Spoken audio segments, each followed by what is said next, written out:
বিসমিল্লাহির রহমানির রহিম।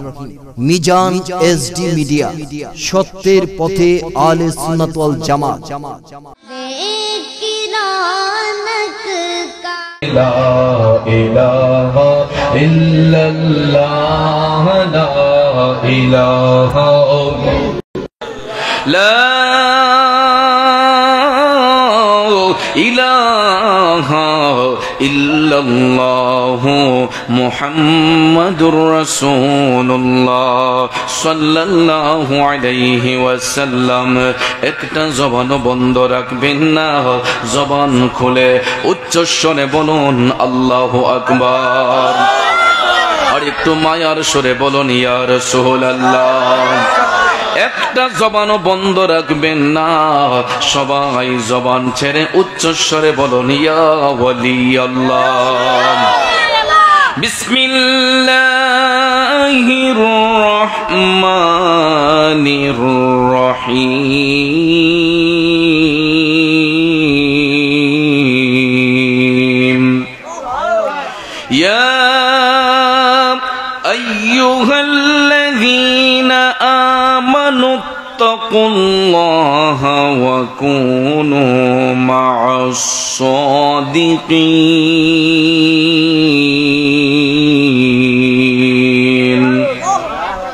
সাদাকাল্লাহুল আযীম ওয়া সাদাকা রাসূলুহুন নাবিয়্যুল হাবিবুল কারীম। ওয়া নাহনু আলা যালিকা মিনাশ শাহিদিন ওয়াশ শাকিরিন। ওয়ালহামদুলিল্লাহি রাব্বিল আলামিন। রব্বি সাল্লি ওয়া সাল্লিম ওয়া বারিক আলাইহি। ঈমানের পথে অবিচল থেকে আমার মরণ যেন হয়। ঈমানের পথে অবিচল থেকে আমার মরণ যেন হয়। আম্মা বা'দ। উপস্থিত ঐতিহ্যবাহী ভৈরব পৌরসভাধীন কালীপুর দক্ষিণ পাড়া বালুর মাঠ প্রাঙ্গণে দক্ষিণ পাড়া গৌর কমিটির উদ্যোগে কবরবাসীর আত্মার মাগফিরাত কামনার্থে প্রতি বছরে আয়োজিত আজকের এই 19তম বার্ষিক ঐতিহাসিক সুন্নি মহাসম্মেলন 2024 ইংরেজি সনের সম্মানিত সভাপতি বিশিষ্ট সমাজসেবক দক্ষিণ পাড়ার কৃতি সন্তান মোহাম্মদ রাশেদ মিয়া সাহেব, সহসভাপতি মণ্ডলীতে যারা রয়েছেন মোহাম্মদ উসমান মিয়া, মোহাম্মদ দেলোয়ার হোসেন, মোহাম্মদ কবির মিয়া, মোহাম্মদ জসিম মিয়া সাহেব, আজকের উদ্বোধক দক্ষিণ পাড়ার কৃতি সন্তান অ্যাডভোকেট মোহাম্মদ মিজানুর রহমান সাহেব, আজকের মাহফিলের সম্মানিত প্রধান অতিথি উপমহাদেশের প্রখ্যাত আলেমে দ্বীন, লক্ষ কোটি সুন্নি জনতার হৃদয়ের স্পন্দন, আমার সহযোদ্ধা দাওয়াতে ইমানি বাংলাদেশের মান্যবর চেয়ারম্যান বন্ধুবর আল্লামা পীর মুফতি মোহাম্মদ গিয়াসউদ্দিন আত-তাহিরি সাহেব মাদ্দাজিল্লাহুল আলিয়া আলোচনা করেছেন। আজকের প্রধান বক্তা হযরত মাওলানা বিল্লাল হোসেন মুজাহিদি সাহেব। বিশেষ অতিথি এবং প্রবাসী বৃন্দের মধ্যে যিনাদের নাম, প্রত্যেকের নাম নেওয়াটা বিশেষ প্রয়োজন, তারপরও একাধিক নাম থাকার কারণে সবার নাম উল্লেখ করতে না পারলেও সবার প্রতি আন্তরিক স্নেহ শ্রদ্ধা ভালোবাসা রইল। মাহফিল উপস্থাপনায় মোহাম্মদ জামাল আহমেদ সহ মঞ্চে আসীন ওলামায়ে আহলে সুন্নাত, আমার তরিকতপন্থী মুরব্বী বাবারা, সুশিক্ষিত আমার কৃষক, শ্রমিক, চাকরিজীবী, ব্যবসায়ী, সাংবাদিক, শিক্ষক, প্রশাসনিক, গোয়েন্দা বিভাগের সম্মানিত ভাইয়েরা, স্কুল, কলেজ, ইউনিভার্সিটি, মাদ্রাসায় পড়ুয়া ছাত্র ভাইয়েরা, পর্দানিশীন মা বোনেরা, সবার প্রতি আবার আন্তরিক সালাম।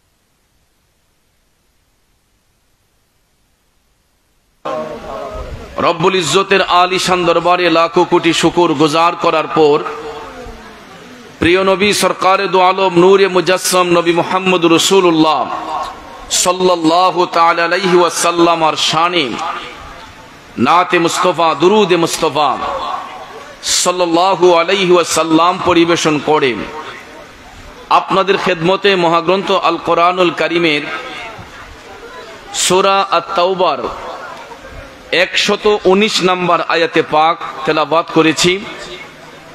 খুব অল্প সময়ে আয়াতে পাকের মূল অর্থ তাফসিরের ভাষায় কিছু আলোচনা এসেছে, এইগুলো উপস্থাপন করে আমার বন্ধুবর আল্লামা পীর মুফতি গিয়াসউদ্দিন তাহিরি সাহেব আসবেন।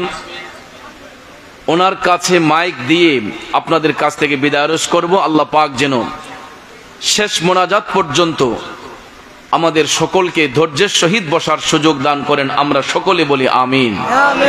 জবান খুলে বলি ইয়া রাসূলুল্লাহ, আর একটু জোরে বলুন ইয়া হাবিবাল্লাহ। প্রিয় ভাইয়েরা আমার, পৃথিবীতে যত জাতি আল্লাহ পাক সৃষ্টি করেছেন এরই মধ্যে শ্রেষ্ঠ জাতি হলো মানুষ জাতি। কথা কোন ঠিক কিনা? আশরাফুল মাখলুকাত এই মানুষ জাতিকে রব্বুল আলামিন সর্বশ্রেষ্ঠ জাতি রূপে স্বীকৃতি দিয়েছেন। আমাদের সবার একটা পরিচয়, আমরা আদম সন্তান, ঠিক কিনা? দ্বিতীয়ত হলো আদম সন্তান যদি আমরা হয়ে থাকি তারপরে আমরা ধর্মের বিভক্তি হয়েছে। কেউ হিন্দু, কেউ বৌদ্ধ, কেউ খ্রিস্টান, কেউ ইহুদি, কেউ নাসারা, কেউ নাস্তিক, আছে না নাই? ধর্মের বিভক্তি হয়েছে, কিন্তু সবাই আদম সন্তান। কিন্তু ধর্মের বিভক্তি হওয়ার কারণে আমরা অনেকেই অনেক নবীর উম্মত, ঠিক না ঠিক? তবে আমরা যারা মুসলমান, আমরা এমন একজন নবীর উম্মত যিনি আল্লাহর হাবিব রাহমাতাল লিল আলামিন। তিনি কোনো নির্দিষ্ট ব্যক্তির নবী না, নির্দিষ্ট গোত্রের নবী না। তিনি 7 আসমান 7 জমিনের নবী, তিনি 80,000 আলমের নবী, তিনি আল্লাহর হাবিব, কুল কায়নাতের রহমত মুহাম্মদ রাসূলুল্লাহ সাল্লাল্লাহু আলাইহি ওয়াসাল্লাম। কথা বলেন ঠিক না ঠিক? তো ওই নবীর উম্মত হয়ে নিজেকে দামি মনে হয় কি হয় না? জোরে বলেন হয় কি হয় না? ভাইয়ার আমার, বন্ধুরা আমার, আমরা এমন নবীর উম্মত, নবীর উম্মত হওয়ার কারণে আমাদের ইজ্জত, আমাদের সম্মান আল্লাহর দরবারে এতই ঊর্ধ্বে, উম্মতে মুহাম্মদের আমলের পাওয়ার দেখা পূর্বের যুগের অনেক নবীগণ আমার নবীর উম্মতের দাবিদার হয়েছিলেন। যেমন মুসা নবী, তিনি স্বয়ং আমার নবীর উম্মতের দাবিদার, আল্লাহর কাছে অ্যাপ্লিকেশন করছিলেন যে আল্লাহ আমার যদি নবী না বানাইয়া শেষ জামানার নবীর উম্মত বানাইতা আমি মুসা নিজেকে ধন্য মনে করতাম। সুবহানাল্লাহ কোন? কেন? উম্মতে মুহাম্মদীর এমন কিছু রাত আল্লাহ পাক দান করেছেন যেই রাতগুলা হাজারো রাতের চেয়ে, হাজারো মাসের চেয়ে উত্তম। যেমন রমজান মাস, এই মাসে এমন একটা রাত আছে যেই রাতটাকে বলা হয়েছে লাইলাতুল কদর। কথা কোন ঠিক না ঠিক? এই কদরের রাত, এটা এমনই একটা সম্মানিত রাত। আল্লাহ সুবহানাহু ওয়া তাআলা লাইলাতুল কদরের সম্পর্কে সূরাতুল কদরে বলেছেন যে লাইলাতুল কদরি খায়রুম মিন আলফি শাহর।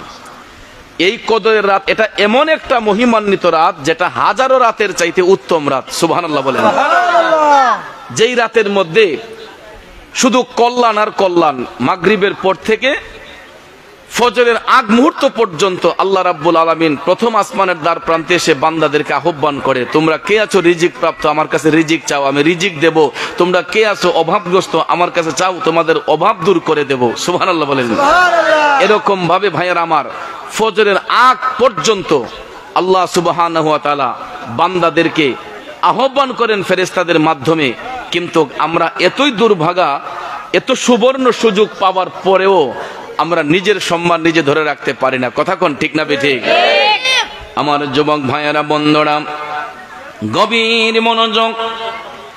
এই জন্য ইজ্জত সম্মান আল্লাহ রাব্বুল আলামিন দান করবেন। যেই কারণে আল্লাহ রাব্বুল আলামিন আমাকে আপনাকে শিক্ষা দিয়েছেন। ঈমানদারদেরকে আল্লাহ রাব্বুল আলামিন সূরা তাওবার 119 নম্বর আয়াতে কারিমার দ্বারা বলেছেন, বিসমিল্লাহির রহমানির রহিম,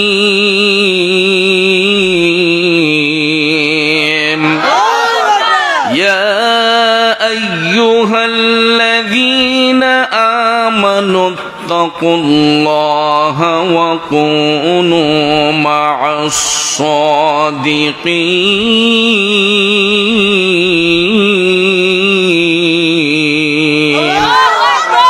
আল্লাহ রাব্বুল আলামিন এই পবিত্র আয়াতে কারিমার দ্বারা ঈমানদারদের আহ্বান করেছেন।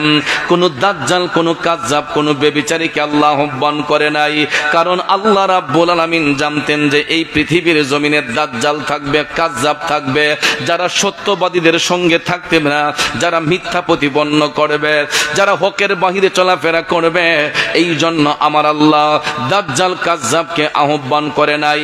আল্লাহ রাব্বুল আলামিন বলেছেন, ইয়া আইয়ুহাল্লাযীনা আমানু, হে আমার ঈমানদারগণ, ইত্তাকুল্লাহ, তোমরা আল্লাহকে ভয় করো, ওয়া কুনু মা'আস সাদিকিন,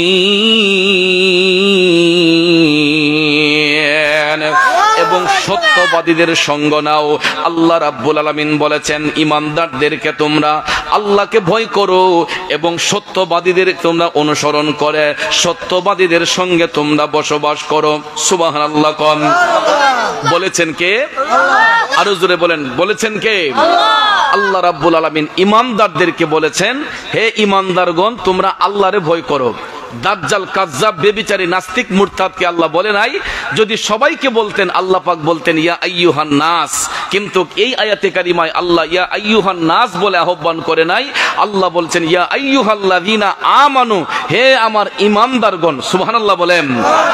আল্লাহ রাব্বুল আলামিন ঈমানদার ব্যক্তিদেরকে আহ্বান করে বলেছেন, তোমরা আল্লাহকে ভয় করো এবং সত্যবাদীদের সঙ্গে তোমরা অনুসন্ধান করো, সত্যবাদীদের সঙ্গে তোমরা বসবাস করো।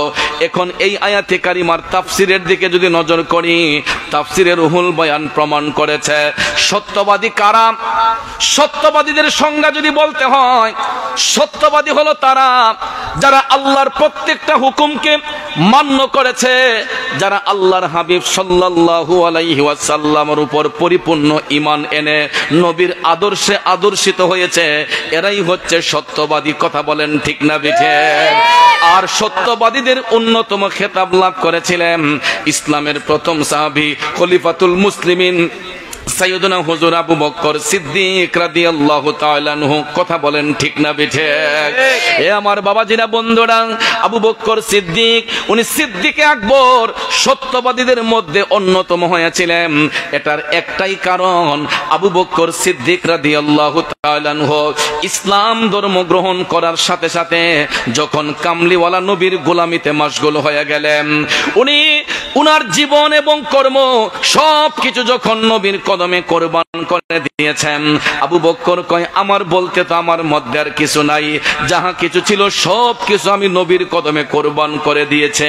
এই জন্য ইমানদাররা কয়, ওরে যাহার দনে হইলাম ধনী, যাহার মনে হইলাম মানি, যাহার গুণে হইলাম গুণী, প্রাণে বিশ্বাস রয়া আমার, মুর্শিদ আমার রংমহলে আগদুয়ারে পারাদার, তাই তো আমি শুইয়া থাকি সংবাদ লহিনা দুনিয়ার।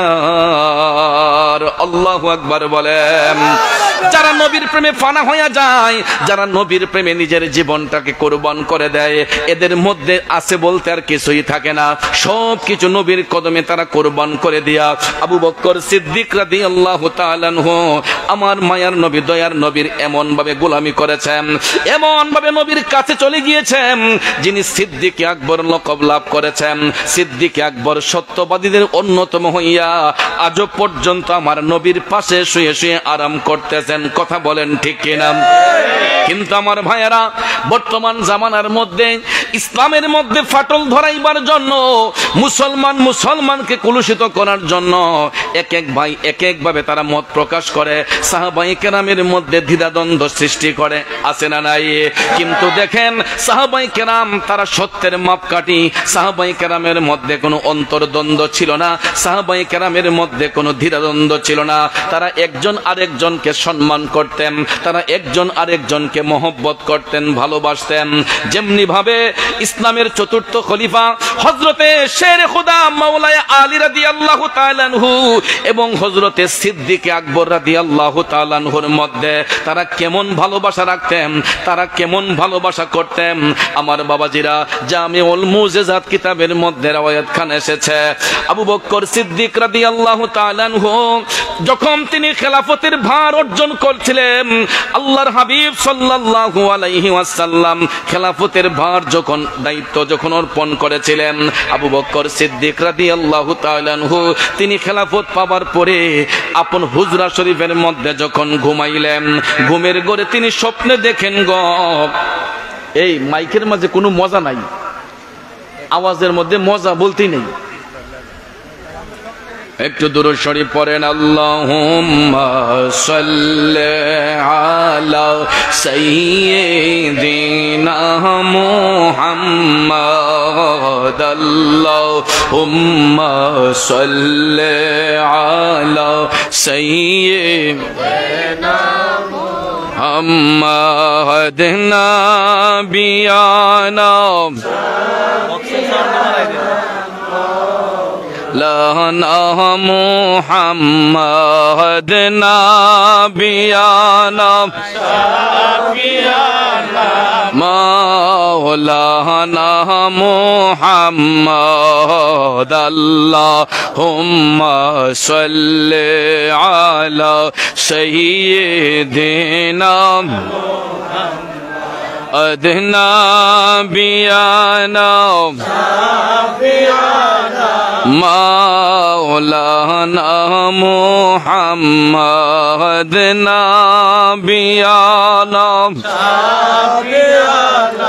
মাওলানা মুহাম্মাদ, আল্লাহুম্মা সাল্লি আলা সাইয়্যিদিনা মুহাম্মাদ নাবিয়ানা শাফিনা মাওলানা মুহাম্মাদ নাবিয়ানা মাওলানা মুহাম্মাদ, আল্লাহুম্মা সাল্লি আলা সাইয়্যিদিনা মুহাম্মাদ নাবিয়ানা লানা মুহাম্মাদ নাবিয়ানা মাশাআল্লাহ লানা মুহাম্মাদ, আল্লাহুম্মা সাল্লি আলা সাইয়্যিদিনা নাবিয়ানা মাশাআল্লাহ। সবাই বলেন মুহাম্মাদ নাবিয়ানা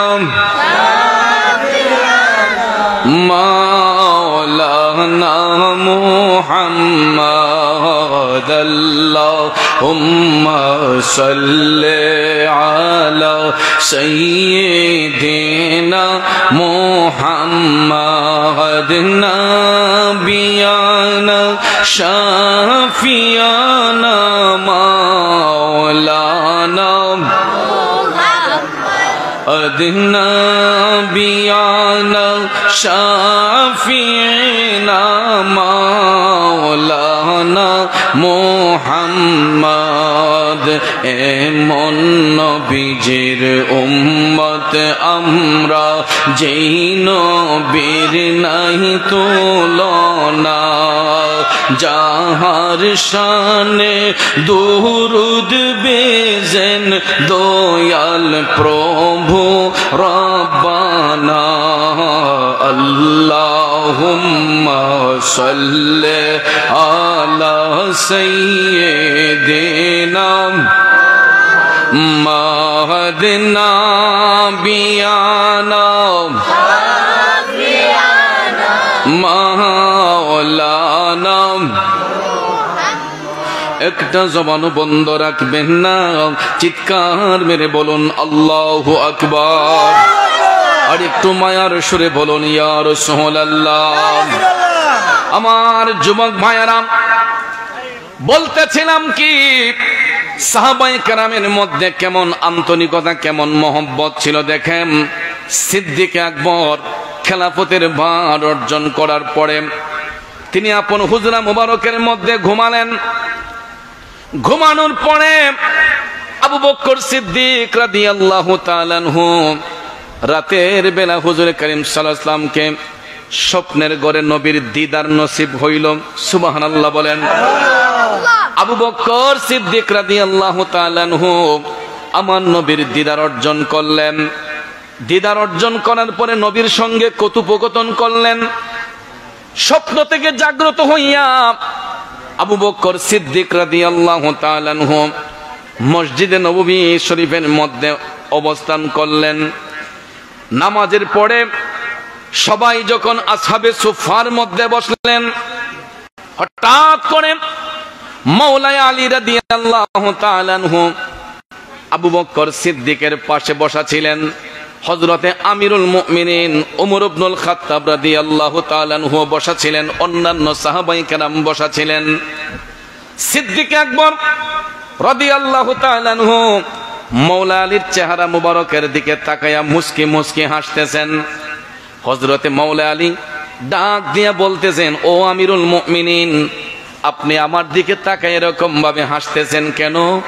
তখন আবু বকর সিদ্দিক রাদিয়াল্লাহু তাআলা আনহু ডেকে বললেন, আলী, আমি গত রাতে হুজুরে কারীম সাল্লাল্লাহু আলাইহি ওয়াসাল্লামকে স্বপ্নের ঘরে পেয়েছি। আমি নবীর দিদার নসিব করেছি, দয়াল নবীর দিদার নসিব হয়েছে। সুবহানাল্লাহ কোন। এবার ভাইয়ার আমার হযরতে মাওলানা আলী ডাক দিয়া বললেন, ও আমিরুল মুমিনিন, ও সিদ্দিক আকবর, আমিও তো গত রাতে দয়াল নবীর স্বপ্নে দেখেছি।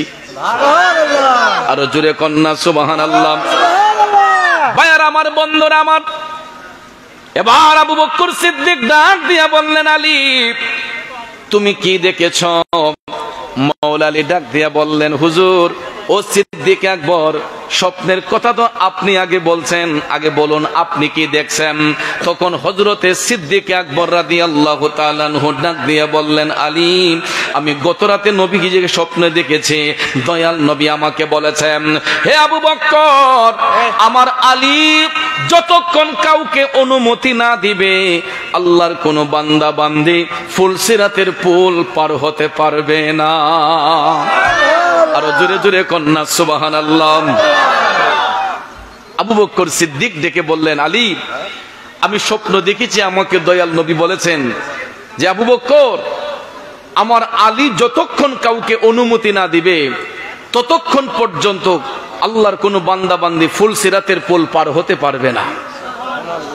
এখন আপনারা বলেন, ফুলসিরাতের পুল পার না হইয়া আল্লাহর কোন বান্দা বান্দি কি জান্নাতে যেতে পারবে? না। কথা বলেন, পারবে? না। আমার যুবক ভাইয়েরা, তাইলে এখন আপনাদের কাছে আমি জানতে চাই, আপনারা বলুন তো, ফুলসিরাতের পুলটা কি আপনাদের ভৈরব ব্রিজের সমান হবে? কথা বলেন, সমান হবে? নারে তাকবীর, নারে রিসালাত, আহলে সুন্নাত ওয়াল জামাত, সুন্নি নেতার আগমন।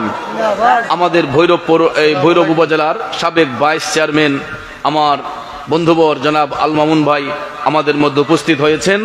আমরা ওনাকে মঞ্চে আসার জন্য সবিনয় অনুরোধ করছি। এবং আমাদের মধ্যে উপস্থিত হয়েছেন আমাদের আজকের মাহফিলের সভাপতি জনাব মোহাম্মদ রাশেদ মিয়া ভাই। মাহফিল কমিটির পক্ষ থেকে, আমারও পক্ষ থেকে তাদেরকে মোবারকবাদ, ধন্যবাদ জানাই। সকলে বলি মারহাবা।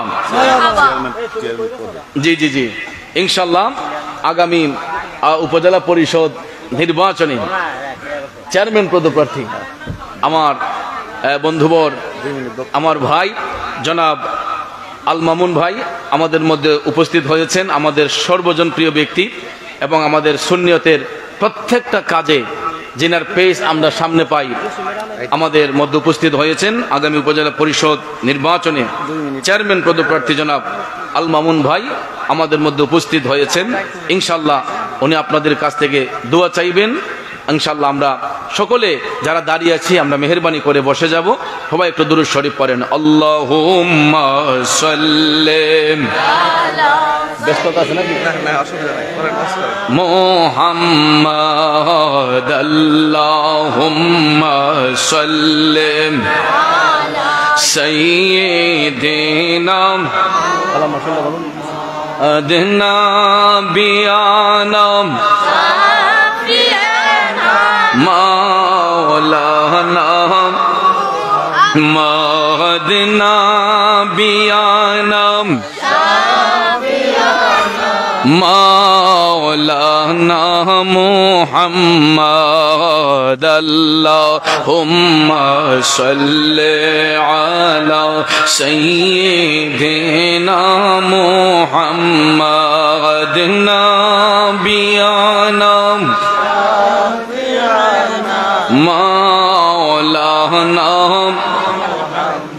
বাবাজিরা আমার, বন্ধুরা আমার, বলতেছিলাম কি ফুলসিরাতের পুল এটা এমন একটা ব্রিজ যেটা ভৈরব ব্রিজের সমান নয়, পদ্মা সেতুর সমান নয়, যমুনা সেতুর সমান নয়। বাবারে, ফুলসিরাতের পুল সম্পর্কে হাদিস শরীফে দয়াল নবী বলেছেন এই ব্রিজের দৈর্ঘ্যটা হবে, পাও দিয়ে হাঁটলে পরে মানুষ 30,000 বৎসর হাঁটার পরে যেই রকম রাস্তা হবে, 30,000 বৎসরের রাস্তা হবে ফুলসিরাতের পুলের দৈর্ঘ্যটা।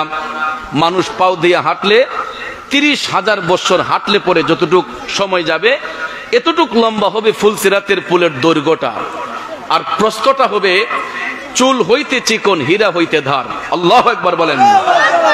এই জন্য কবি লিখেছেন, চুল হইতে চিকন করছো, হীরা হইতে ধার, ফুলসিরাতটা কেমনে হব পার, মওলা আমি গুনাহগার, বেহিসাবে দিন গেল আমার, বেহিসাবে দিন গেল আমার পাকো পড়ুয়ার, বেহিসাবে দিন গেল আমার।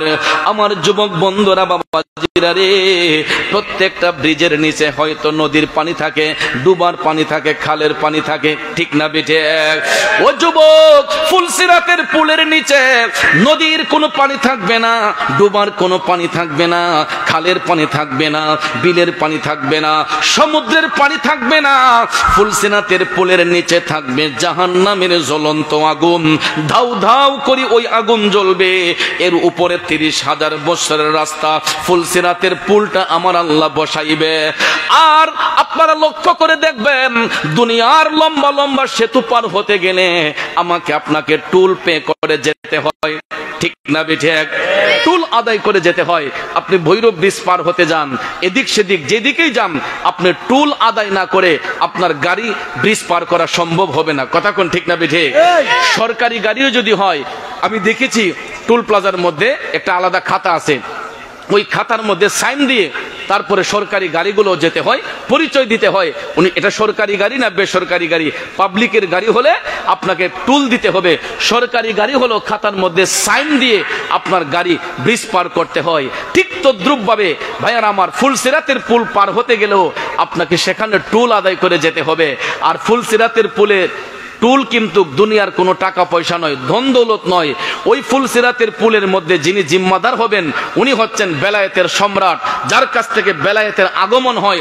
উনি হচ্ছেন শেরে খুদা, যার জন্ম হয়েছে বাইতুল্লাহ শরীফের ভিতরে। উনি হচ্ছেন মাওলানা আলী রাদিয়াল্লাহু তাআলা আনহু। চিৎকার মেরে কোন সুবহানাল্লাহ।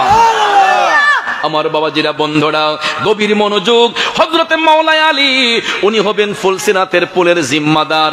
আর এটার প্রমাণ স্বরূপ হাদিস শরীফের মধ্যে বিশেষ করে জামিউল মুজাজাতের মধ্যে আবু বকর সিদ্দিক রাদিয়াল্লাহু তাআলা আনহু সঠিক করে বিশ্লেষণ করেছেন যে আলী আমাকে দয়াল নবী স্বপ্নে বলেছেন যে আমার আলী যতক্ষণ কাউকে অনুমতি না দিবে ওই ব্যক্তি ফুলসিরাতের পুল পার হতে পারবে না। এই জন্য আমার ভাইয়েরা ফুলসিরাতের পুল পার হইতে গেলে ওইখানে আপনাকে পরিচয় দিয়ে যেতে হবে আমরা ঈমানদার না বেঈমান।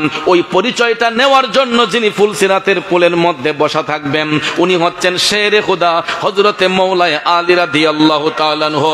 তাইলে বলেন ফুলসিরাতের পুল পার হইতে হইলে হযরতে মাওলানা আলীর ভালোবাসার প্রয়োজন আছে না নাই? কথা বলেন আছে না নাই? এবার ভাইয়ার আমার হযরতে আলী এই কথা শোনার সঙ্গে সঙ্গে সিদ্দিক আকবরের দিকে তাকায়া মুস্কি মুস্কি হাসতেছেন। তখন আবু বকর সিদ্দিক বলেন হে আলী তুমি আমাকে দেখে হাসতেছো কেন? আলী তুমি আমাকে দেখে হাসতেছে কেন? তখন হযরতে মাওলানা আলী বললেন ও সিদ্দিক আকবর আমাকে দয়াল নবী গত রাতে স্বপ্নের ঘরে এসে বলেছেন আলী তুমি ওই ব্যক্তিকে ফুলসিরাত পার হওয়ার অনুমতি দিবা না যার অন্তরে আমার আবু বকরের ভালোবাসা থাকবে না। আলী তুমি ওই ব্যক্তিকে ফুলসিরাত পার হওয়ার অনুমতি দান কইরো যে আমার আবু বকরকে ভালোবাসে। তাইলে বলেন তো সাহাবায়ে কেরামকে কখনো মিথ্যা বলতে পারেন? আসহাবিকান নুজুম যাদের ব্যাপারে রাসূল বলেছেন সাহাবীরা হচ্ছে তারকার শামিল এবং তারা সত্যের মাপকাঠি। কথা কোন ঠিক না ঠিক? সাহাবায়ে কেরাম কখনো মিথ্যা বলতে পারেন না, কারণ সাহাবী তারাই হয় যারা চর্ম চোখ দিয়া আমার নবীরে দেখা নবীর উপর ঈমান এনেছেন, নবীর গোলামি করেছেন। এরাই হচ্ছে সত্যবাদী, এরাই হচ্ছে নবীর প্রিয় সাহাবী। কথা কোন ঠিক না ঠিক? আমরা কি সাহাবীর যুগে ছিলাম? কথা বলেন সাহাবায়ে কেরামের যুগে ছিলাম? তাইলে আমরা যাদের যুগে ছিলাম না শোনা শোনা কথা বইলা আমরা আমাদের মধ্যে ফিতনা ফাসাদ সৃষ্টি করে দেখা যায় আমরা ভাইয়ে ভাইয়ে ঘরে ঘরে ঝগড়া হয়। কথা বলেন ঠিক না ঠিক?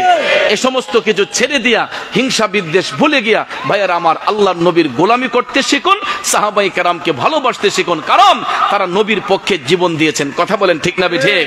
কারণ হযরতে মাওলানা আলী ওনার জীবনে যদি পড়েন এই যে রমজানুল মুবারক আজকের যে 21 রমজানটা গেলে ভাইয়ের আমার হযরতে মাওলানা আলীর ওফাত দিবস গেছে আর 17ই রমজান ঐতিহাসিক বদর দিবস গিয়েছে।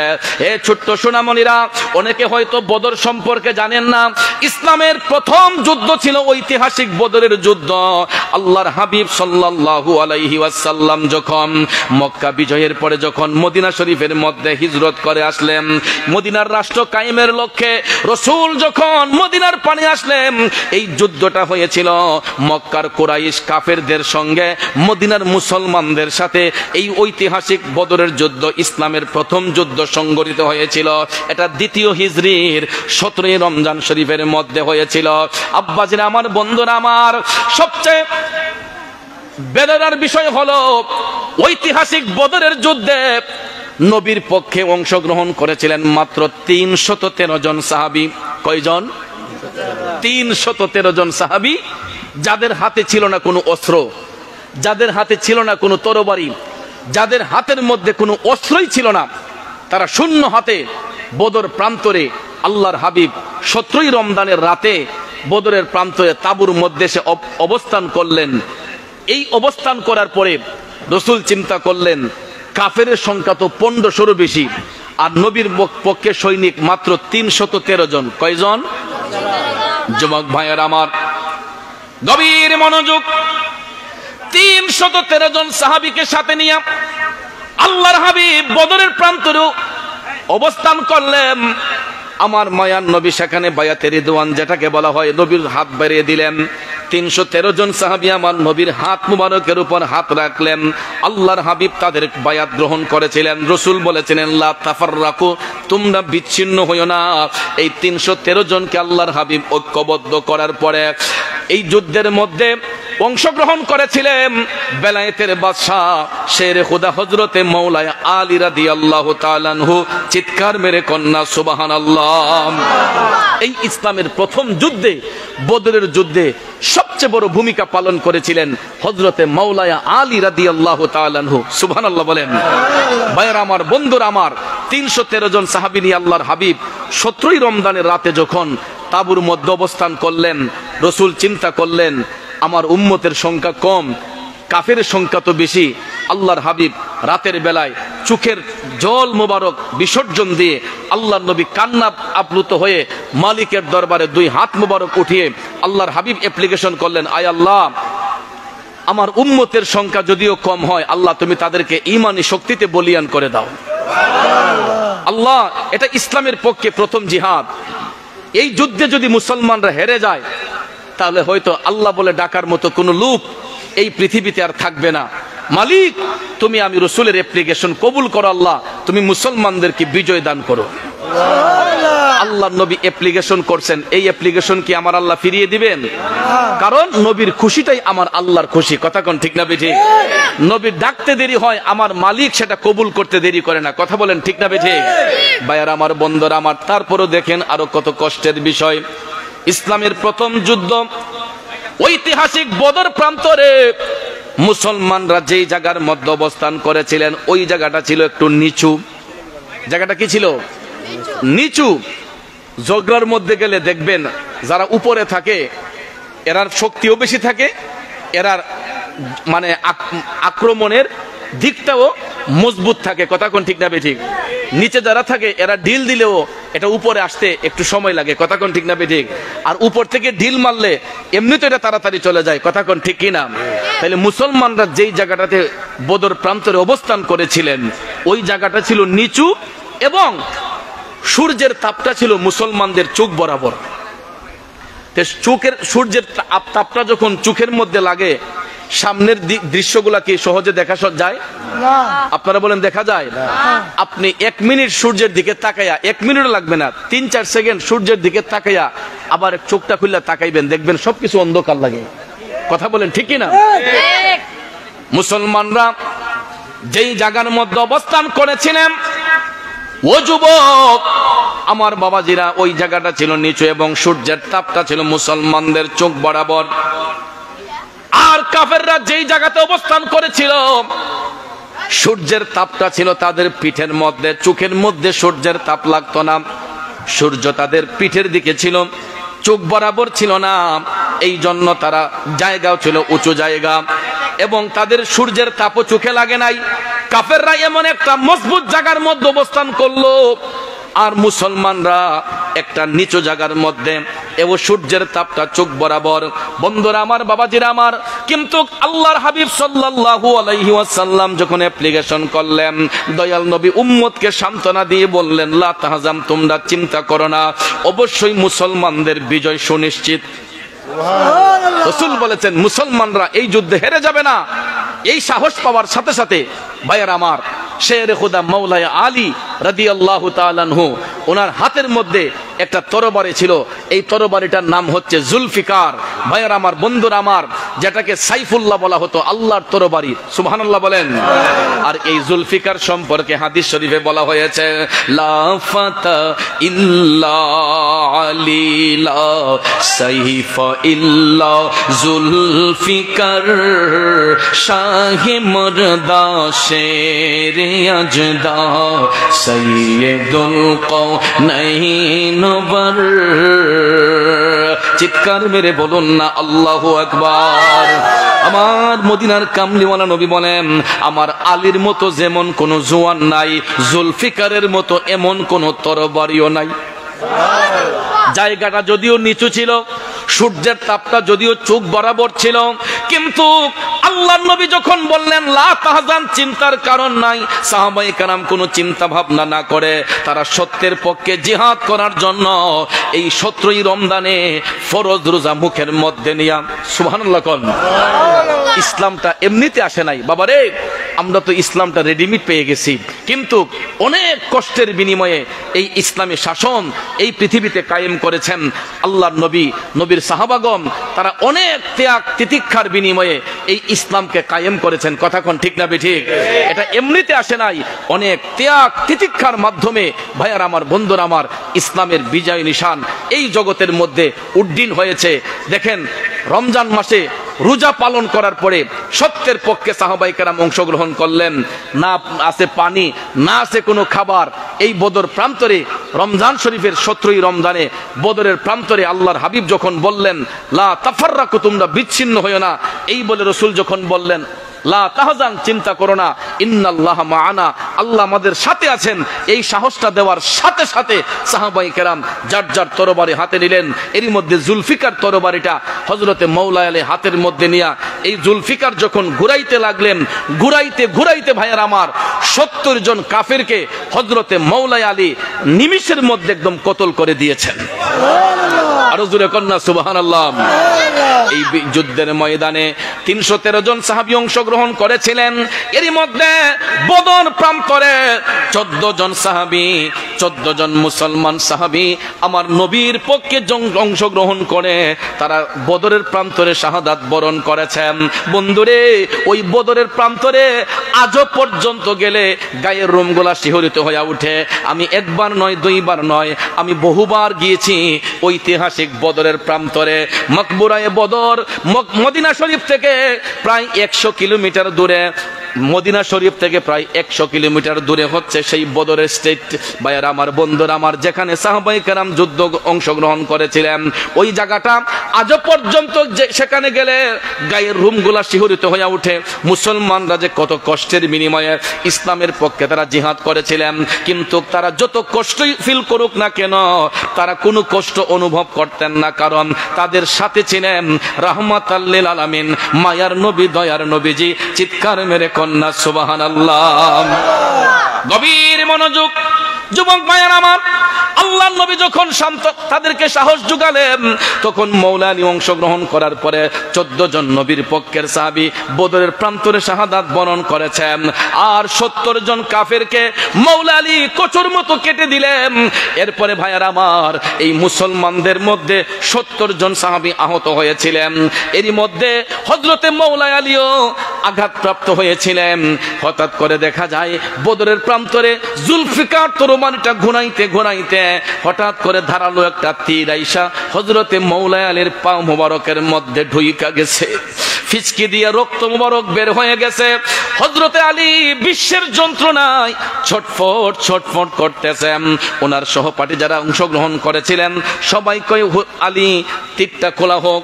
যখন সবাই তীরের মধ্যে টান দিতে গেলেন তীর খোলার জন্য, হযরতে মওলা আলী নিষেধ করলেন, না না না, এই মুহূর্তে তোমরা আমার পায়ের তীরটা খুলবা না, আমার কাছে প্রচন্ড ব্যথা অনুভব হচ্ছে। সহপাঠীরা ডাক দিয়া কয়, আলী যদি তীর খোলা না হয় আপনার ব্যথা তো বাড়বে না, বরঞ্চ আপনার পায়ের ব্যথা আরো বেড়ে যাবে। তখন হযরতে আলী বললেন, তোমরা একটা মুহূর্তে আমার পা থেকে তীরটা খুলতে পারবা। আমি আলী যখন নামাজের মধ্যে দাঁড়াই আমার মওলার প্রেমে বিভোর হয়ে যাব। কিসের মধ্যে দাঁড়াইয়া? আমি আলী যখন নামাজের মধ্যে দাঁড়াইবো, ওই মুহূর্তে তোমরা আমার পায়ের তীরটা খোলার চেষ্টা করো। এখান থেকে স্পষ্ট বোঝা গেল যে নামাজ কোনো ঠাট্টা মস্করার ইবাদত নয়। নামাজ এমন একটা ইবাদত যেই ইবাদতের মধ্যে দাঁড়িয়ে গেলে বান্দা আর দুনিয়ার কোনো সেন্স, খেয়াল, চিন্তা ভাবনা তার মধ্যে রাখে না। নামাজের মধ্যে যখন মুসলমান বান্দা যখন দাঁড়িয়ে যায়, তখন মওলার সাথে বান্দার একটা প্রেমের কালেকশন ফিট হয়ে যায়। কথা কোন ঠিক না বেঠিক? আর ওই মওলা পাকের সঙ্গে প্রেমের কালেকশন যতক্ষণ পর্যন্ত বান্দারা ফিট করতে না পারবে, শুধু নামাজ পড়তেই থাকবেন, ওই নামাজ দিয়ে আত্মার মধ্যে শান্তি আসবে না, যদি নামাজটা নামাজের মতো না হয়। কথা কোন ঠিক না বেঠিক? কিন্তু আমাদের সমাজের মধ্যে মওলাকে খুশি করার জন্য নামাজি কয়জন আছে? সবাই আছে শুধু প্রফেশনাল নামাজি, লোক দেখানো নামাজি, মানুষের কাছে ভালো সাজার জন্য আল্লাহর ভয় অন্তরে রাখে না। একটু লোক দেখানো নামাজ পড়া দেখা যায় মানুষের সঙ্গে ওজনে কম দিতেছে, চিটারি বাটপারি করতেছে, দুর্নীতি করতেছে, আরেকজনের হক নষ্ট করতেছে, গীবত করতেছে, পরনিন্দা করতেছে। তাহলে বলুন, এগুলা কি নামাজ নাকি নামাজের সাথে ধোঁকাবাজি? স্পষ্ট করে বলা হয়েছে, ইন্না সলাতা তানহা আনিল ফাহশাই ওয়াল মুনকার। নামাজ এমন একটা ইবাদত যেই ইবাদত আল্লাহর বান্দাদেরকে অশ্লীলতা থেকে, বেহায়াপনা থেকে, খারাপ কাজ থেকে মুক্ত করে নিয়ে আসে। কিন্তু আমরা সমাজের মধ্যে দেখতে পাই কিছু কিছু মানুষ নামাজ পড়ার পরেও আরো অশ্লীল কাজের মধ্যে যুক্ত হয়ে যায়। আছে না নাই? জোরে কোন আছে না নাই? আমার যুবক বন্ধুরা, বাবাজিরা, এই জন্য নামাজ শুধু পড়লেই হবে না, নামাজের মতো নামাজ পড়তে হবে যেই নামাজের মধ্যে কোনো রিয়া থাকবে না, ফকরিয়ত থাকবে না, হিংসা থাকবে না। যেই নামাজ আল্লাহর সন্তুষ্টির জন্য আদায় করা হয়, ওই নামাজ যদি নামাজের মতো পড়া যায় তাইলে আল্লাহর রহমত পাওয়া যায়। আর যেটা অর্জন করেছিলেন শেরে খুদা হযরতে মৌলায় আলী রাদিয়াল্লাহু তাআলা আনহু, দেখেন ভাইয়ের আমার, পায়ের মধ্যে তীর ঢুকলো, ফিচকে দিয়ে রক্ত বের হলো, হযরত আলী স্বাভাবিক অবস্থায় এটা খুলতে নিষেধ করলেন। বন্ধুরে, ইনজেকশন দেওয়ার পরে যে রকম ভাবে দেহটা ওকেজো হয়ে যায়, বান্দা যখন মওলার প্রেমে ফানা হইয়া যায়, বান্দা যখন মওলার প্রেমে ফানা হইয়া যায়, ওই বান্দার মধ্যে আর দুনিয়ার কোনো সেন্স, দুনিয়ার কোনো চিন্তা ভাবনা আর থাকে না। কিন্তু আমাদের পায়ের মধ্যে যখন টেটা ঢুকে যায়, তীর যখন ঢুকে যায়, এটা অপারেশন করে বের করতে হয়। আর অপারেশন করতে গেলে জায়গাটাকে ওকেজু করতে হয়, এটা ইনজেকশন দিয়ে নিস্তেজ করতে হয়। কথা কোন ঠিক না ঠিক? তারপরে খোলার পরে হয়তো সাময়িক সময় এই ব্যথাটার অনুভব করা যায় না, কিন্তু ইনজেকশনের পাওয়ার যখন চলে যায় তখন এটার ব্যথাটা আমরা অনুভব করতে পারি। ব্যথা যে কত প্রকার, কি কি, তখন গিয়ে বোঝা যায়। কথা কোন ঠিক না ঠিক? দেখবেন যখন আমাদের মা বোনদের সিজার হয়, এখন বর্তমান সমাজে প্রায় শতকরা 95% মা বোনদের সিজার হয়। এদেরকে দেখবেন যে প্রসব ব্যথা যেটা মা বোনদের হয়, বাচ্চা প্রসবের সময় যে প্রসব ব্যথাটা হয়, এই ব্যথাটাকে ইনজেকশন দিয়ে নিস্তেজ করা হয়। এই জন্য অনেক মা বোনরা এখন এই যে সিজারের মাধ্যমে বাচ্চা প্রসব করে, অনেক মাদের কিন্তু বাচ্চা দিয়ে দরদ থাকে না, অনেক মাদের বাচ্চা দিয়ে দরদ থাকে না। একটা দুইটা বাচ্চা ফেলে দিয়ে দেখবেন, পরকিয়া করে দেখবেন আরেক পুরুষের সঙ্গে পলাইয়া চলে যায়। এমন আছে না নাই? আমি আমার চোখের দেখা অনেক পরিবারে আমি দেখেছি এরকম হয়। সিজারের মাধ্যমে বাচ্চা প্রসব হয়েছে, দেখা যায় এই যে ইনজেকশন দিয়ে মার যে প্রসব ব্যথাটা, এটাকে আর বুঝতে দেওয়া হয় না, নিস্তেজ করে দিয়েছে। তাহলে এই মহিলা বুঝবে কিভাবে যে তার বাচ্চা জন্ম দেওয়া যে কতটুকু কষ্ট হয়? কথা কোন ঠিক না ঠিক? এটা ফিল করতে পারে না। আর যেই মা 10 মাস 10 দিন গর্ভে ধারণ করেছে, মায়ের লজ্জাস্থান দিয়ে বাচ্চা যখন নর্মাল ডেলিভারি হয়, তখন একটা মা বুঝতে পারে যে বাচ্চা জন্ম দেওয়া যে কতটুকু কষ্ট।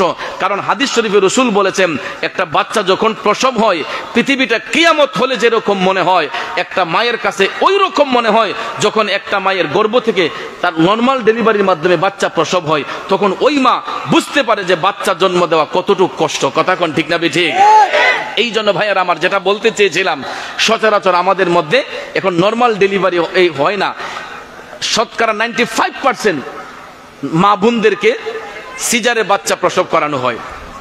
এই যে নাভির নিচে কাটা হয় অপারেশনের মাধ্যমে, এই যে পর্দাগুলা, চামড়াগুলা কাইটা মার পেটের ভিতর থেকে বাচ্চা প্রসব করা হয়। কোমরের মধ্যে একটা ইনজেকশন দেয়, এনেস্থেসিয়া ইনজেকশন। এনেস্থেসিয়াটা দেওয়ার সাথে সাথে ওই মা আর তার নিচটা একদম অকেজো হয়ে যায়। পুরোটা দেহ যদি কাইটা ফেলা হয় তারপরে সে টের পাবে না।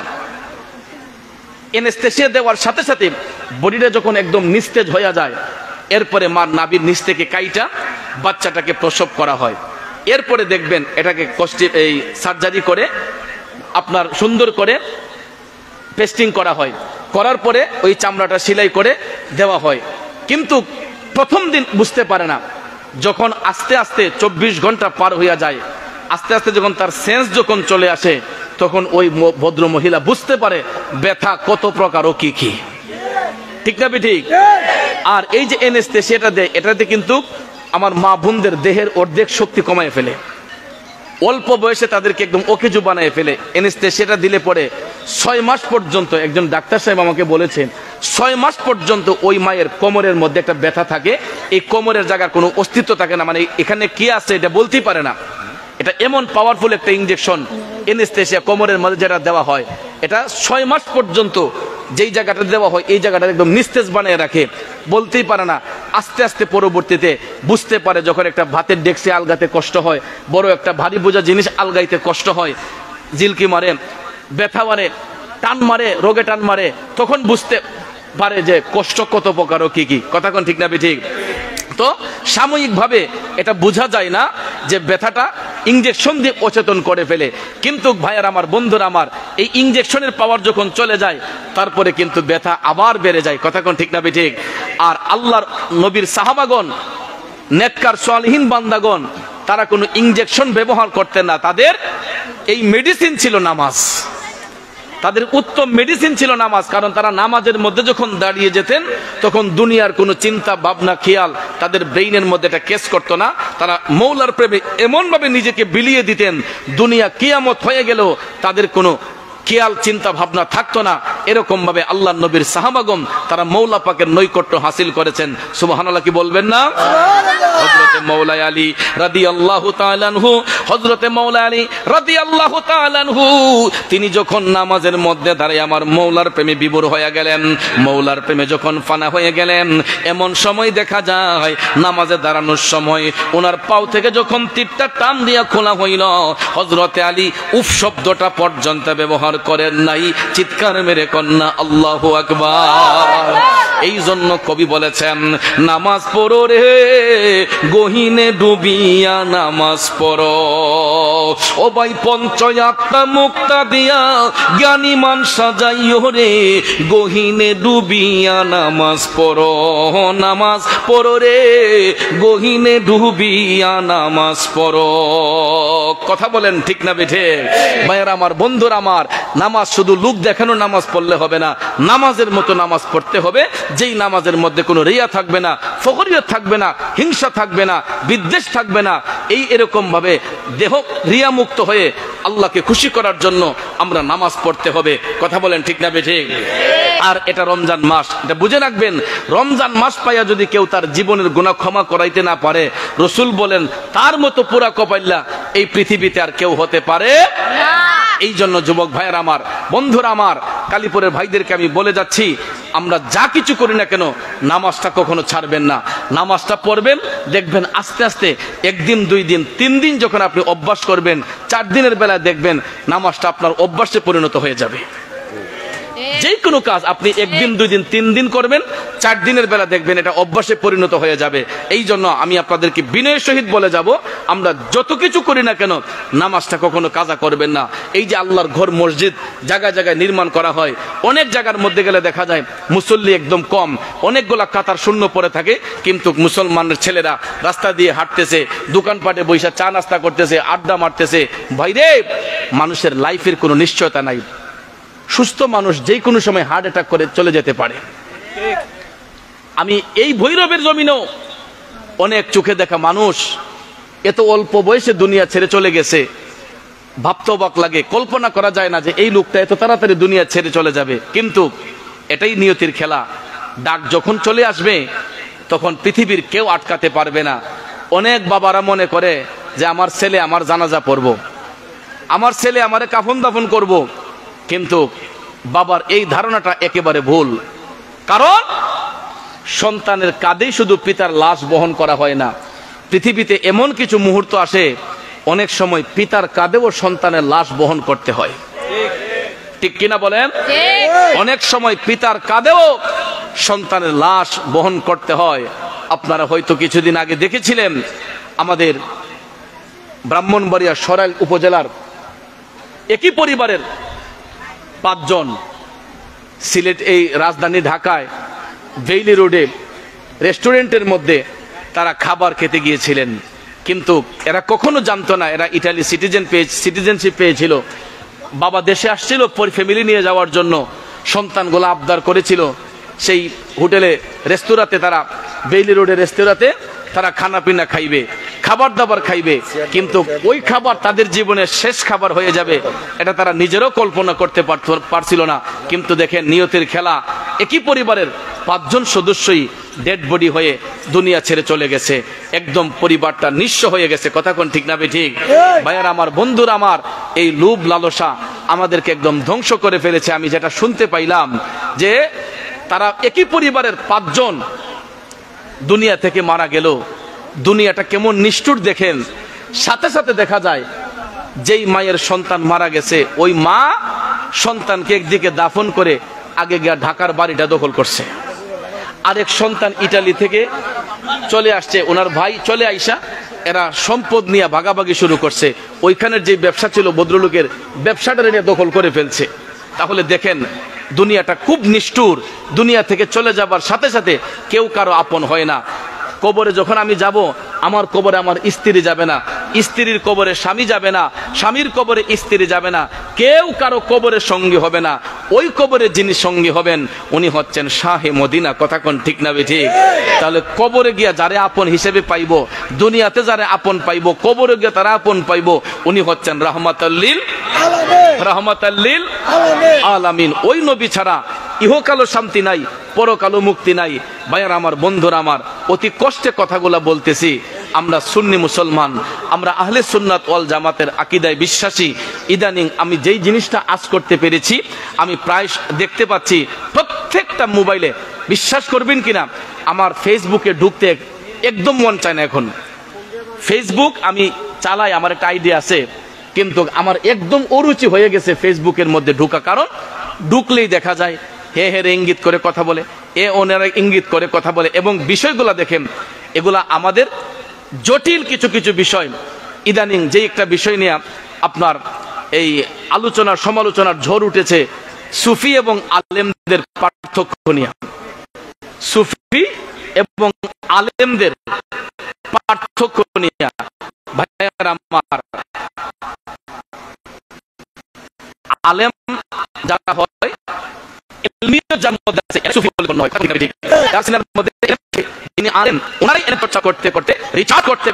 তারা আলেমও হয়, তারা সুফিও হয়। কথা কোন ঠিক না ঠিক?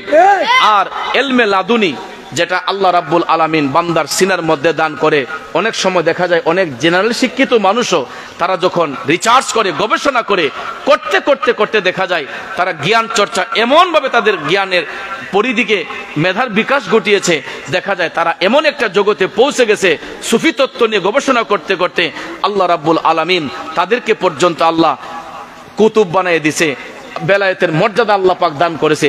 কথা কোন ঠিক না ঠিক?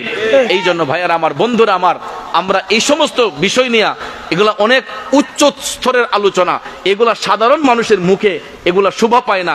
দেখা যায় যেই লোক ভালো করে আলহামদু শরীফ পড়তে পারে না, বিসমিল্লাহ পড়তে পারে না, একটা সূরা কালাম ভালো করে পড়তে পারে না, এরাও দেখা যায় এই বিষয়টাকে নিয়ে একজন আরেকজনের পক্ষ নিয়ে একজন আলেমকে কটাক্ষ করে কথা বলে।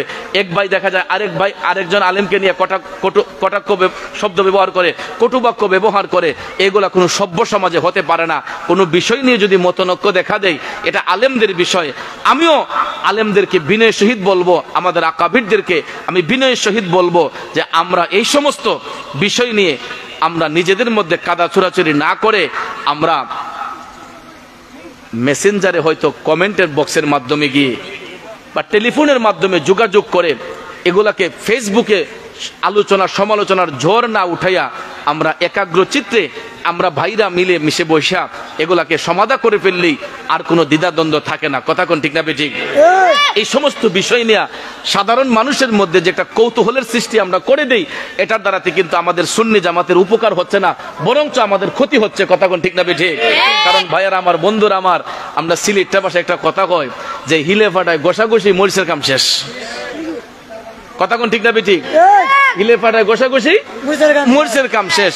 আমরা আমাদের মধ্যে ঝগড়া বিবাদ লাগাইয়া আলগা থেকে বাতেলরা মজা লুটতেছে, আলগা থেকে বাতেলরা মজা লুটতেছে। এই জন্য আমি সুন্নি আকাবিরদেরকে বিনয়ের সহিত বলবো, যারা আমাদের বরেণ্য আকাবির, আমি হয়তো একজন অগণ্য মানুষ, অধম অযোগ্য মানুষ, আমি বরেণ্য আকাবিরদেরকে বলবো, যারা অবাধ পাণ্ডিত্যের অধিকারী হয়েছেন, পাণ্ডিত্য অর্জন করেছেন আলহামদুলিল্লাহ, কিন্তু এই সমস্ত এমন পাণ্ডিত্য যেন আমরা অর্জন না করি যেটার দ্বারাতে আমাদের সুন্নি জামাতের কলঙ্ক হয়ে যাচ্ছে, বদনাম হয়ে যাচ্ছে। এই সমস্ত কাজ আমাদের যাতে না হয়, আমরা এটা থেকে দূরে থাকতে হবে।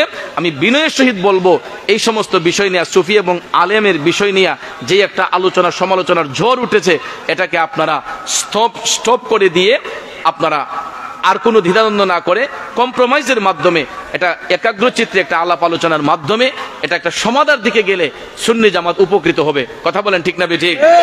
আর না হলে যেরকম ভাবে আমরা ফিতনা ফাসাদের মধ্যে নিমজ্জিত হয়েছি, আমাদের সমাজ, আমাদের এলাকা নষ্ট হয়ে যাইতেছে, বাতিল ফেরকারা আমাদের ঘরে ঢুকে গেছে, এমন কোনো এলাকা নাই যে লামাযহাবি খারিজি ফিতনার লোকরা না আছে বলে, এই যে সালাফিরা এরা কিন্তু আমাদের ঘরে ঢুকে আমাদের সন্তানকে আমাদের ঘর থেকে এরা নিয়ে যাচ্ছে। এদের কিছু কিছু মিষ্টি মিষ্টি কথা দিয়া এরা আমাদের ছেলেদেরকে ডাইভার্ট করে ওদের ক্যাপচারে নিয়ে গেছে। কথা কোন ঠিক না ঠিক? আর আমরা শুধু বৈশা বৈশা আঙ্গুল চুষি। এটার নাম সুন্নি জামাত নয়। সুন্নি জামাত এমনিতে হবে না। সুন্নি জামাত প্রতিষ্ঠা করতে হলে, সুন্নি জামাতকে শক্তিশালী করতে হলে আমাদের মনটাকে উদার করতে হবে, আমাদের ভালোবাসাটাকে আরেকটু নমনীয়তার সহিত দেখাতে হবে। কথা কোন ঠিক কিনা? তো ভাইয়েরা আমার, বন্ধুরা আমার, আমি যে আলোচনার মধ্যে ছিলাম ইশকে মুস্তাফার প্রেমের আলোচনা, সাহাবাই কেরামের ভালোবাসার প্রতি আলোচনা করেছিলাম। কমিটির ভাইরা আমাকে বলেছিলেন কবরবাসী সম্পর্কে, মাতা পিতার হক সম্পর্কে কিছু কথা আমাকে বলার জন্য। তা আমি ওই কথাটাই আপনাদেরকে বোঝাতে চাই, দুনিয়াতে কেউ কারো আপন নয় একমাত্র আমার নবী ছাড়া। আর ওই নবী রাহমাতুল আলামিন নবী, কামলিওয়ালা নবী, যখন মেরাজ শরীফের মধ্যে গিয়েছিলেন, আল্লাহর নবী জাহান্নাম দেখতে যখন গিয়েছিলেন, জাহান্নাম দেখার পরে আল্লাহর হাবিব জাহান্নামে প্রবেশ করে দেখতেছেন একটা জায়গা থেকে চিৎকার শব্দ শোনা যাচ্ছে, কান্নার শব্দ শোনা যাচ্ছে। আমার যুবক ভাইয়েরা, মায়ার নবী, দয়ার নবী কান্নার শব্দ শুনতে পাইলেন, কেরা যেন বিদ্রুপের মতো চিৎকার করে কান্নাকাটি করতেছে। হঠাৎ করে রাসূল তাকায়া দেখেন কবরের মাটি ফাইটা আগুনের ফুলকি গুলা উপর দিকে উঠতেছে। এই দৃশ্য দেখা আমার মদিনার কামলিওয়ালা নবী টপ টপ করে চোখের পানি ছেড়ে কান্না শুরু করে দিলেন। মায়ার নবী ডাক দিয়া কয়, জিবরাইল, ও জিবরাইল, এই হতভাগ্য লোকগুলা কারা? কবরের ভিতর থেকে এরা কাঁদতেছে কেন? এবং কবরের মাটি ফাইটা আগুনের ফুলকি গুলা উপরে উঠতেছে কেন?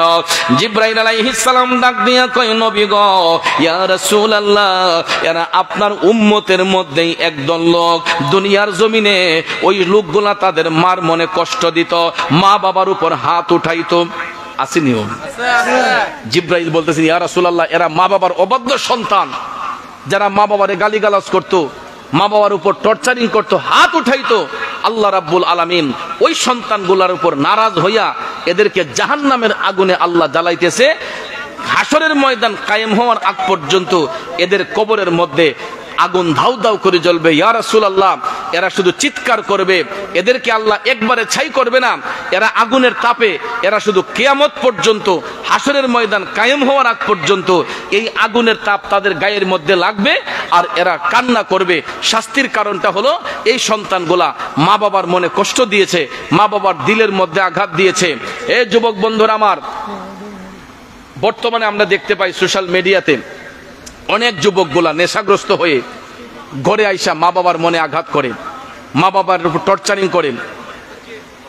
ট্যাবলেট খাওয়ার টাকা না পাইয়া অনেক ছেলে আছে ঘরের মধ্যে যাইয়া জিনিস ভাঙচুর করে।